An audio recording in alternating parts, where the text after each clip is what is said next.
everybody has been paying attention to free agency lately. It's been talked about for a while. It was one of the first part of an unprecedented cap spike. The cap spiked at 94 million, and there have been a lot of questionable deals that have been given out. And I just wanted to talk about how the landscape of the NBA is changing. You have Timothy Mozgov, either on the first or second day, got a deal, 4 years, 64 million. This guy barely played last year. He was an integral part of Cleveland the year before that. He had knee surgery this past offseason, barely played, didn't really contribute much to Cleveland. He got 4 years, 64 million.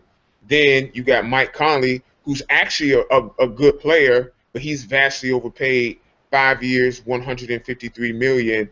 And what interests me a lot about that is I feel like a lot of guys and players they smartly decided to be free agents during this time. But how does this work for business if the cap is going up, but then you have all of these guys that are overpaid? It makes doing business a bit more difficult. Example, just a few years ago, expiring contracts were the thing. If you had an expiring contract, you were trying to send it to another team to get cap space. Now, expiring contracts don't mean much at all because everybody has cap space now. Then you look at the players. The players are making all of this money, which is good. You have the jersey, you have the endorsements and things on the jersey sales. The NBA is doing well, but it almost feels like, and I'm all about players getting money as much as they can get, but I feel like that I do have, well, I don't want to say an issue, but I did just want to speak on the fact that there are players who aren't deserving of the salaries that they're getting, and they're actively handicapping their teams, and these GMs making panic moves to try to spend all of this money. For instance, Evan Turner got 4 years and 75 million to go to the Blazers. The Blazers had tried to get Chandler Parsons. He went 4 to 94 to Memphis, but then Portland made a panic move, and then they got Evan Turner. I feel like a lot of these GMs, and I don't want to disrespect them because they do have their jobs, but some of the moves that these GMs are making, I honestly feel like we could, if we had access to the information that they have, knowledge of the salary cap, I definitely feel like we could do a lot better than that. I just don't like how money is just given out willy-nilly to just below-average players whose play hasn't warranted. I'm not going to say that players don't deserve to be paid, but their play hasn't warranted it. That's interesting because Mike Conley overnight went from underrated to overpaid that quickly. I feel like he's been overlooked for so long, and then he got this huge historic contract, and now it's like, oh, he's overpaid, which I agree with. Because these a lot of players who are good but not great getting great money, and it's because of the increase of the salary cap and because of the cap that they have to spend. It's making that you have to spend that money that they're just giving it to anybody. Now, a lot of players, like you said, smartly did their contracts like this to where they would be free agents when this actually went up. So I like the fact that the players noticed that this was going to happen and parlayed that into their free agency coming in 2016 and 2017, knowing that the cap was gonna explode like it is, and you're gonna be able to get that money. But I feel like it's gonna dilute everything because you got guys making 12, 13 million who don't deserve 12, 13 million a year. They're not that type of guy. And then in the long run, it's going to be the same thing it's always been in every other sport, where the top guys are going to make exorbitant amount of money to level things off, and then what those lower tier, the middle tier and lower tier guys are going to get whatever trickles off. And these lower and middle tier guys right now are getting the money instead of these higher tier guys, which is going to piss the higher tier guys off. Like John Wall tweeted out long before how who was it that was making more money than him? I think it was Reggie Jackson. Reggie Jackson making more money than him. And he's right. It's wrong to say in retrospect, but he's right. Reggie Jackson isn't as good as John Wall, but he's making more money than John Wall. And it's ridiculous to think about, but it is what it is. I'll point And this out. it's hard to try to. Go ahead. No, I was just going to say, I'll point this out. You mentioned how the upper tier guys, LeBron and Chris Paul, are the president and the NBA vice president of the Players Association, respectively. And a lot of the talk that's been said is that they're going to push for max salaries because the superstars in the NBA are far underpaid what their actual worth on the court is.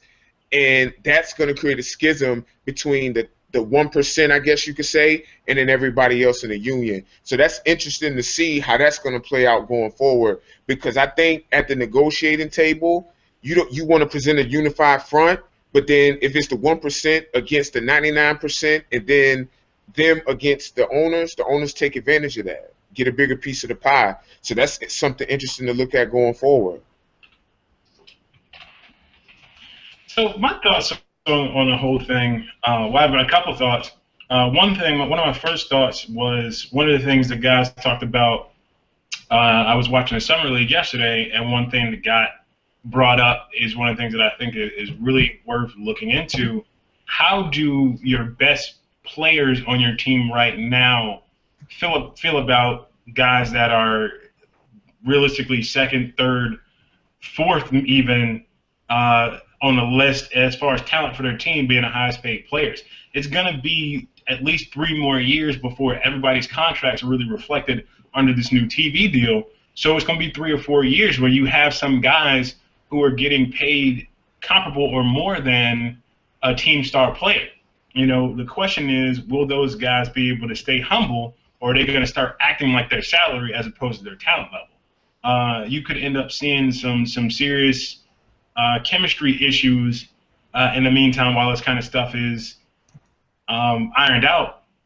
But the reality is everybody's going to make more money very, very soon. They're talking about LeBron James opting out of his contract again and making $40 million starting next season. So, you know, within the next couple years, the money these guys getting paid right now is going to be nothing compared to what the superstars get paid.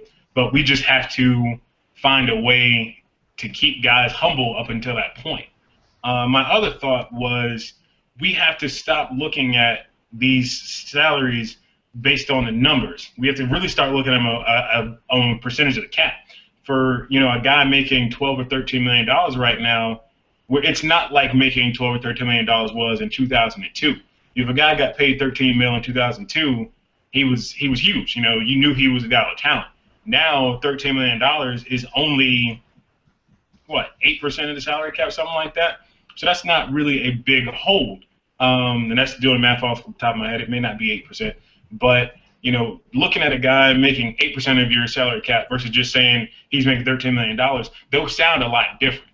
And that's really the way we have to start looking at it until the majority of the salaries on the NBA rosters are reflected since this TV deal.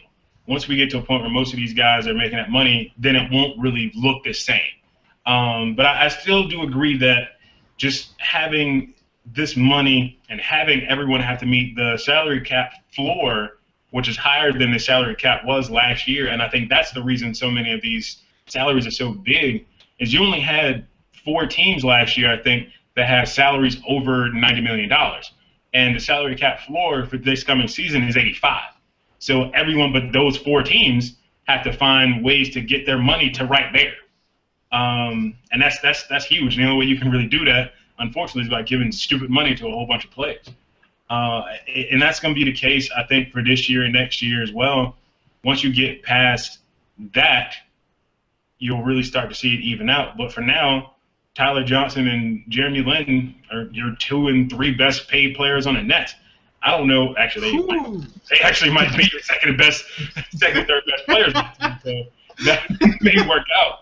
But the reality is, we're looking at these guys based off what really is outdated information. You know, so much of us are looking at it as, what was that salary when we were kids? You know, when I was a kid, you know, Michael Jordan was in the league, you know, Gary Payton, guys like that. So if you were making $13 million then, you were on that level. So no, Tyler Johnson's not worth, the equivalent of what Gary Payton was worth 15 years ago, but that's not what matters. What matters now is the percentage of what they're doing to the salary cap. And until we really start to reach the salary floor, and I think Philly, again, is going to be the only team that doesn't reach it because they just seem to refuse, this is what it's going to look like. So it'll even out in a couple of years, but we just have to change our way of thinking. Let me jump in here real quick. Y'all know I don't really care about basketball. I'm not even going to waste y'all time. I'm just going to put in my little 2 cents. Y'all know what it's about. It's about the money, man. Personally, I understand exactly what you're saying, Alan. The money is inflated. The salary cap went up, so these average to even bum-like players are getting paid more. I got no problem with it. Make your money. Love the NBA. That's where the money's at. Wish I was about 6 inches taller. I'd be out there too. But I think personally, the NBA needs to look at all that money that they're throwing around and realize that you're throwing it to these average to above average players, and that's great for them, good for the money at the time. But just going back to what I think our whole theme has been the last couple of weeks about the NBA, why not put that money into fixing your D-League, getting some young talent and actually scouting players before they actually come to the NBA, so that you don't have to waste your money on players you don't think are worth it, or you don't have to overpay these players. I think the NBA needs to figure something out. There's a lot of money to be had. They need to figure out a way to use it more properly. I guess that's the right word to say. Utilize it better, because I feel like they're just wasting it right now. And the opportunity is there. The money is there. The money is there. You got to do something. Right now, all they're doing is just give money away. I don't know. I like money, but I don't like to just give it away. That's all I got to say about it. I ain't saying no more. Sorry. I actually spoke briefly on that on Facebook on Monday, actually, about how instead of raising the NBA salary cap, they should have tossed a lot of that money, even if you do $1 million per team, to their D-League affiliates. Think about how much a difference in NBDL salaries $1 million makes. If you break that up over, 12, 15 guys, whatever the D-League rosters are, that's a pretty substantial pay raise for each of those guys. Yeah.